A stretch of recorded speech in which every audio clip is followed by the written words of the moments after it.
السلام عليكم ورحمة الله وبركاته. الله يجزيك الخير أخونا أبو نايف، الله يكتر خيرك يا رب، يبارك فيك، يبارك بمالك وعيالك.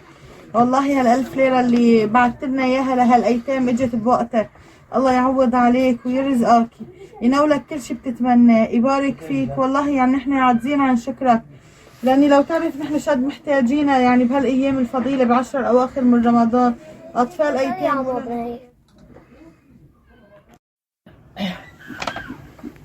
السلام عليكم. الله يجزيك الخير اخونا ابو نايف، الله يبارك فيك والله يرزقك على المبلغ الف.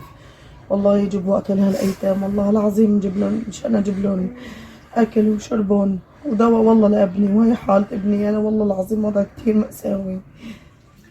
السلام عليكم ورحمة الله وبركاته. الأخ أبو نايف، الله يجزيك الخير يا رب ويبارك بمالك وعيالك مثل ما بعثت لنا هال1000 ليرة للأيتام. الله يجعل بميزان حسناتك، والله جيت بوقت وضعنا كثير سيء. الله يبارك فيك يا رب.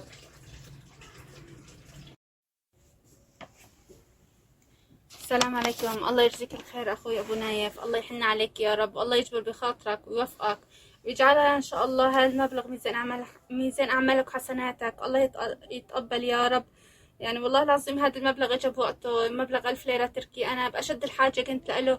بتعرف هلا نحن يعني بالايام الاخيرة من شهر رمضان الكريم، ايام ذي العشر ايام فضيلة، الاجر فيها مضاعف، الحسنة ب10 امثالها، وانا كنت محتاجة كتير لهذا المبلغ.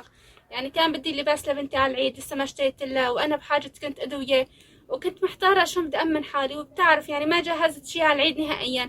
والله فرحانة بهالمبلغ، خيرات الله، الله بيعلم شد راح ادعي لك وشد راح ادعي لك بكل صلاتي وبكل قيامي انا وهالبنت اليتيمة اللي عندي.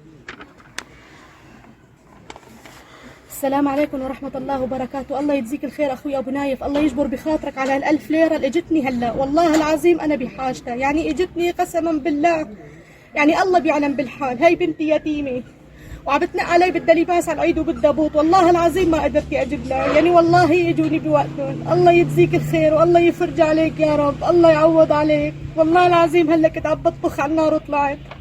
الله يجزيك الخير ويجبر بخاطرك.